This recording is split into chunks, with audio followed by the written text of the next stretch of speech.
रुको रुको ऐसे नहीं शुरू से दिखाता हूँ Hello everyone, welcome back to my channel after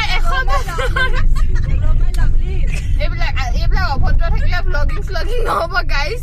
So hello each and everyone, আমি গৈ আছো কবালে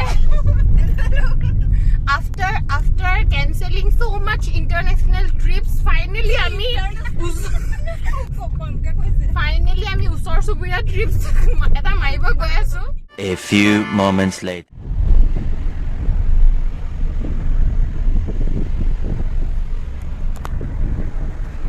হয় আমি নগাঁৱৰ পৰা ৰাতিয়ে জাৰ্নিটো ষ্টাৰ্ট কৰিছিলোঁ. লখিমপুৰৰ পৰা আহিছিলে মোৰ লগৰ তিনিজনী আৰু নগাঁৱৰ পৰা মই উঠিছিলোঁ আৰু গুৱাহাটীৰ পৰা এজনী লগৰ আমাৰ লগত জইন কৰিলে. আৰু আমি যিহেতু ৰাতিয়ে আহি গ'লোঁ সেইকাৰণে আমি একদম ৰাতিপুৱাই পাই গ'লোঁহি শ্বিলঙৰ main Borpani lake.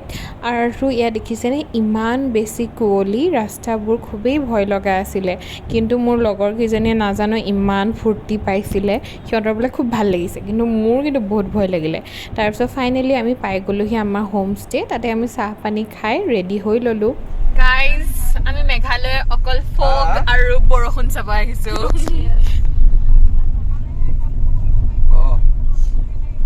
Only fog আৰু অনলি বৰষুণ, কহৰা. আৰু বহুতে সুধি আছে গাড়ী লৈ যোৱাৰ ক্ষেত্ৰত কিবা প্ৰব্লেম হৈছিল নেকি, যিহেতু আমিও গাড়ী অসমৰ পৰাই বুক কৰি গৈছিলোঁ, মানে মোৰ লগৰকেইজনীয়ে লখিমপুৰৰ পৰাই গাড়ী বুক কৰি লৈ আহিছিলে, কিন্তু আমি কোনো ধৰণৰ প্ৰব্লেম পোৱা নাছিলোঁ. আৰু বৰষুণ কুঁৱলী এইবোৰৰ মাজতেই মজা আছে মেঘালয়ৰ ধুনীয়া সৌন্দৰ্যবোৰ চোৱাৰ.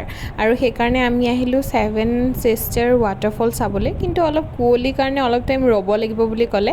কিন্তু দাদাকেইজনে ক'লে যে ব'লা আমি তোমালোকক বেলেগ এটা প্লেচ দেখাম. আৰু ইয়াৰ পৰা আমি চালোঁ বাংলাদেশখন পূৰা দেখা পায়, বৰ্ডাৰ এণ্ড অল, কিন্তু আমি য'তেই নামি ফটো উঠোঁ তাতেই বৰষুণ আহি যায়.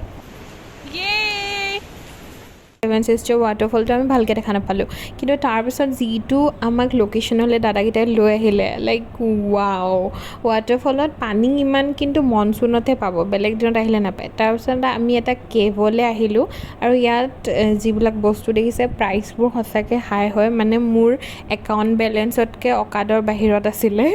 তাৰপিছত আমি ধুনীয়াকৈ কৰিলোঁ লাঞ্চ, কিন্তু আমাৰ লাঞ্চটো বহুত বেছি ৱৰ্থ ইট হ'ল. তাৰ ভিতৰতে মানে এইবোৰ হোটেল দোকান চোকান আছে.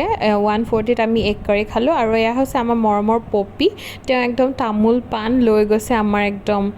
আৰু এই কেফটোত সোমাবলৈ চিলড্ৰেনৰ 10 টকা লয় আৰু আমাৰ নিচিনা বুঢ়াবিলাকৰ 30 টকা লয়, কিন্তু আমি কেফটোৰ পূৰা ভিতৰলৈকে সোমাই নগ'লোঁ, বহুত পানী আছিলে আৰু ইমান অকণমান ফুটা টাইপ আছিলে, ভয় লাগিলে নাজানো কি. তাৰপিছত আমি ৰুম আহি গ'লোঁ. আৰু হোম ষ্টেটো আমি বহুত কম টকাতে আছোঁ দেই, গোটেইকেইজনী মিলি আমি 1800 পে' কৰিছোঁ, আৰু এক্সট্ৰা আমাক হেৰিও দিছে, মানে মেট্ৰেছো দিছে. আৰু হোম ষ্টেটোত আপোনালোকে আৰামছে বনাই খাব পাৰে, কিন্তু আমাৰ নিচিনা ধোঁতৰ পচলাবিলাকে ফুৰি কৰি বনোৱাৰ একদমেই গাত শক্তি নাছিলে, সেইকাৰণে আমি অৰ্ডাৰ কৰিলোঁ. আৰু হোম ষ্টেটোৰ ডিটেইলছ এণ্ড নাম্বাৰ এভৰিথিং মই কমেণ্টত দি দিম.